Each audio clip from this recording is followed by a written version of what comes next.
Welcome to our channel. Today we how to disable reinvest dividends on Schwab, beginner guide step by step clearly.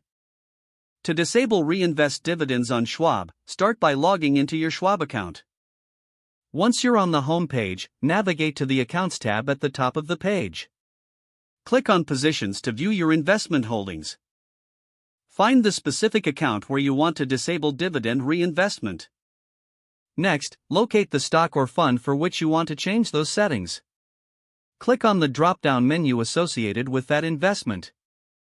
Select Dividend Reinvestment or a similar option from the menu. You will see an option to turn off the reinvestment feature. Select No or Disable to stop future reinvestments. Make sure to review any confirmation prompts that may appear. Once confirmed, check back to ensure that the settings have been updated. Repeat these steps for any other investments where you want to disable reinvestment. After you are finished, log out of your account. You have now successfully disabled dividend reinvestment on Schwab. If the page does not load, refresh the browser or try again in a private or incognito window. Make sure you are using the correct email address, then retype it carefully to avoid small typos. If your password is not accepted, use the reset option and create a new strong password you can remember.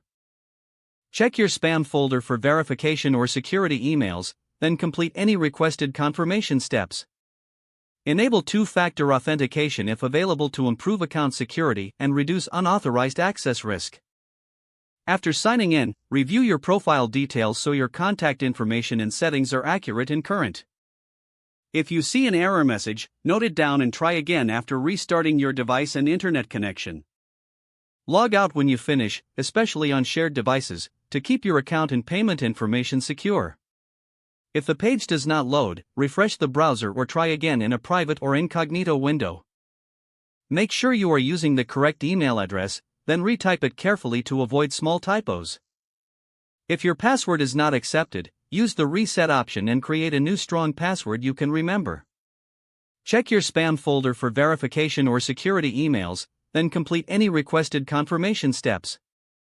Enable two-factor authentication if available to improve account security and reduce unauthorized access risk. After signing in, review your profile details so your contact information and settings are accurate and current. Don't forget to like this video and subscribe to our channel for more step-by-step tech guides.